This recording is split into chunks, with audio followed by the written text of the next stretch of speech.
Darren, I was there nung MOA Arena na May 29, 2015. Yes, opo. The birthday concert, di ba? Oo, kung saan you made history being the youngest artist na mag-perform sa MOA. Oh, 14 years old ka pa doon. And now, 10th year mo na sa showbiz.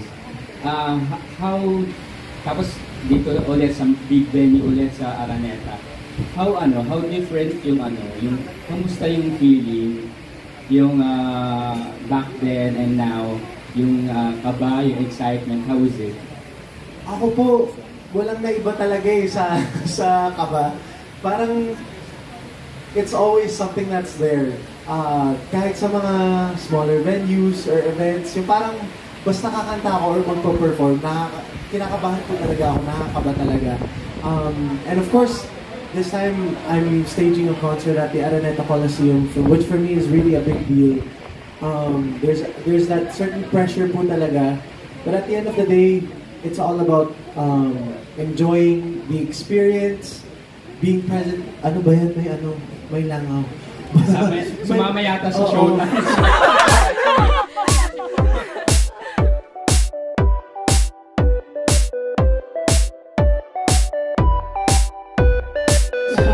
Yung drone ng show ay nakaabot dito. Pero yun nga, it's all about being present in the moment, enjoying the experience, and of just performing at the Big Dome.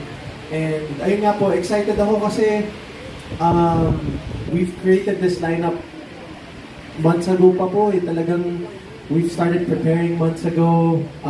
And I'm just lucky enough to have the venue on June 1 din, which is really something that I asked ABS for, yung para kung sana po ma-secure talaga yung June 1 kasi yun yung mismong araw ng aking 10th anniversary. So, na-secure po siya. I'm just really happy that it's finally happening and we're down to the last 3 weeks before the show po. Yeah. And then for my last question, Darren, just to clear the air lang, pwede manghingi ng statement saka reaction from you. Siyempre kasi di ba alam natin nagkaroon na issue dun sa poster? Ano yung reaction mo doon? Kami po ng team ko sa ABS-CBN and Star Music, we had the artist line up based on how we announced the guests. And lahat naman po ng pictures na nasa poster ko ay galing sa artists mismo, from their managements mismo. Yun nga, nagulat yung Popsters kasi unreleased picture pa ni Ate Sara yung nakagamit sa poster. So, ayun po, like, everything went under approval of everyone's management. So, no one was bothered by the poster originally and stuff like that. But we also opted to just kind of take the initiative to kind of put a different format on the poster. So, yung billing din kasi, ang naging issue, Darren, yung billing. Yung pagkakasunod ng mga pictures. Yun po the billing for us was pre-approved na po by everyone's management. And it was in the order that the guests were also announced. So, sa amin internally, wala talagang issue din. Yun po. Yeah. Magkakaroon ka ba ng collab sa kanila during the concert? May performance ka together with any of the guests? All of them po. Yes. Yeah. Yun po. All of the guests. So, exciting. Yun yung dapat yung abangan kung anong gagawin.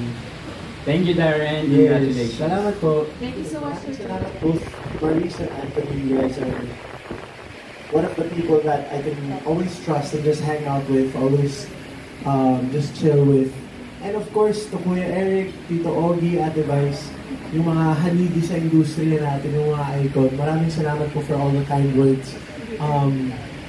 Hindi ko nga in-expect na magkaka-close ko sila kasi of course, being a kid from Canada who just watched them on TFC, parang hindi ko in-imagine na one day may imbitahan ko na lang sila sa mga, may birthday po ako, or parang sila sa bahay nila, kain tayo, mga ganun yung parang, what's happening? Pero yun nga po, nakakataba ng puso that I have people like them who are there to guide me and also give me tips and also just people I can rant to or just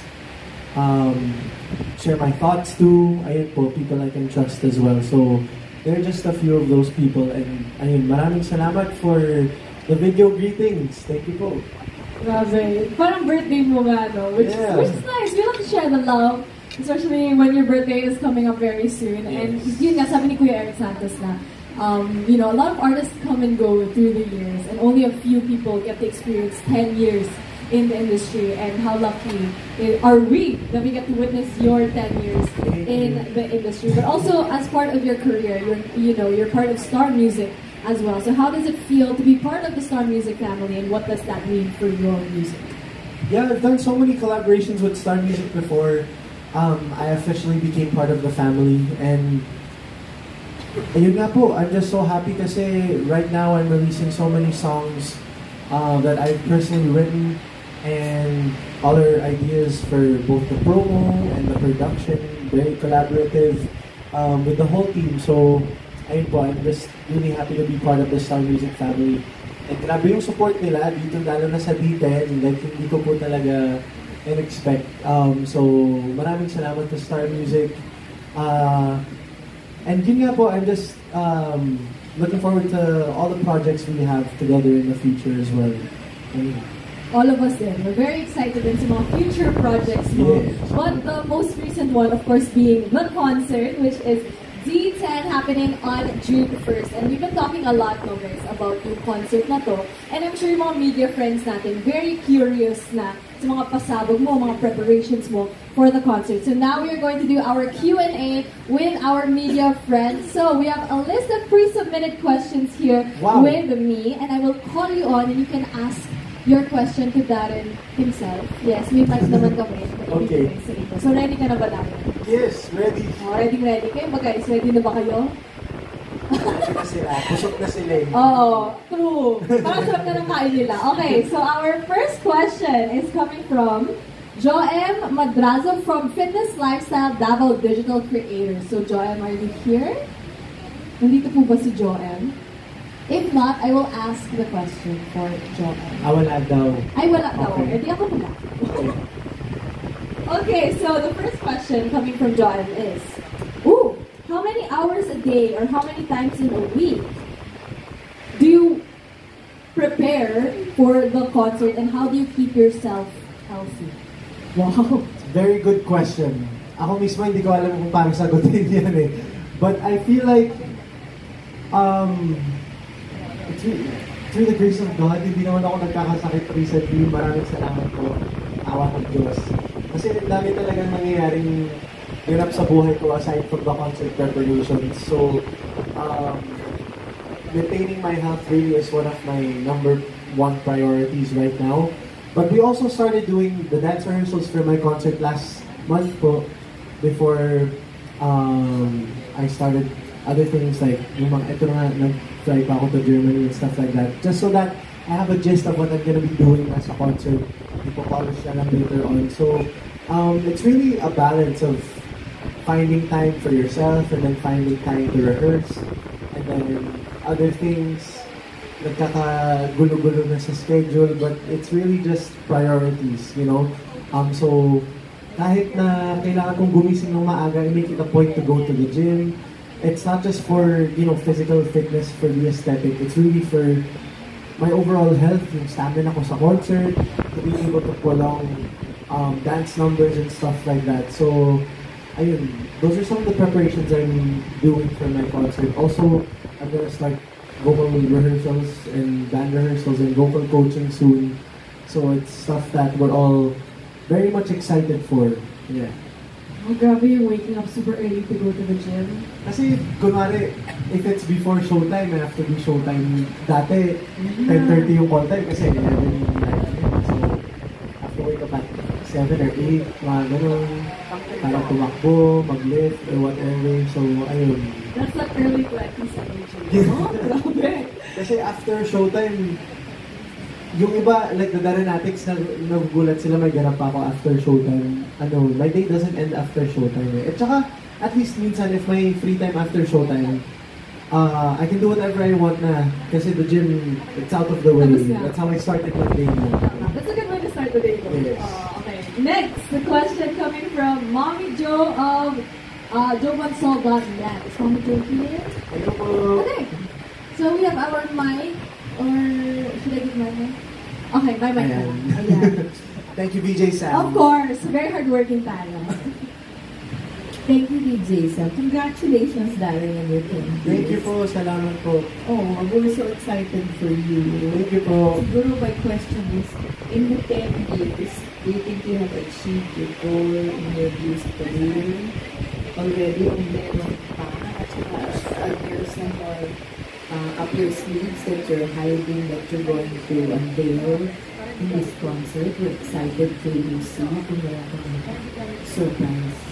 Salamat po. Of course, there's a lot of surprises for this concert. Not just in terms of the music po, but also the production, the stage design, the prods. Very exciting po. But for me, of course, there's so many things that I've already achieved in terms of my personal goals in my career in the past 10 years. Siyempre po, nung 12 years old ako, nung pumunta dito for The Voice Kids, pangarap ko lang naman maisa lang sa blind auditions, tsaka maisa lang sa ASAP natin to. So those are some of the goals and dreams that I've already achieved in the past 10 years. Aim po to stage my own major solo concerts, to release albums and all that. To be part of yung mga ito pong mga acting, movies and also series and stuff like that. So those are some of the things that I've achieved from my bucket list po. And there's nothing wrong with wanting more. Siguro for me, I want to release music internationally pa, like to be on the global stage din po. Hopefully soon din.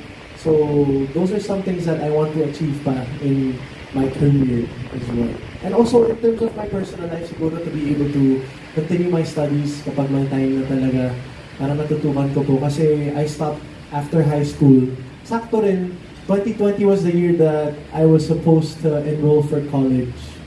Tapos, ayun, dahil sa pandemya, hindi na natuloy. So, who knows? Maybe after my concert, pagka-time na po, mag-enroll ako. Makahanap na ng college. Ayun. Huling hirit na lang, anong course ba? Dati po gusto ko po talaga in the medical field. Katulad ng magulang ko, most of my relatives, yeah. Pero ang hirap pala talaga, kailangan talaga araw-araw kang papasok sa school. You have to really be there, be present. So it's kind of hard to maintain that kind of lifestyle. So yun nga po, to become more practical with it. Siguro sa business management, mga ganun ko. Kasi maybe one day I wanna own my own business or be part of a business. At least alam ko kung paano i-handle yung finances and maybe be my own manager as well. Hindi ko na kailangan mag-hire ng iba. So, ayun, business management po siguro. Thank you. Thank you po. What do you think is your biggest challenge as you enter your 10th year in showbiz? Of course, siguro one of the biggest challenges for me is what's next? Like after this, what else do I have to offer to, you know, those who have continuously watched and supported me throughout the 10 years po. Talagang it's all about reinventing yourself at the end of the day. So, ayun po, siguro that's one of the challenges for me after my 10 years. And also, ano pa ba? Parang yun lang.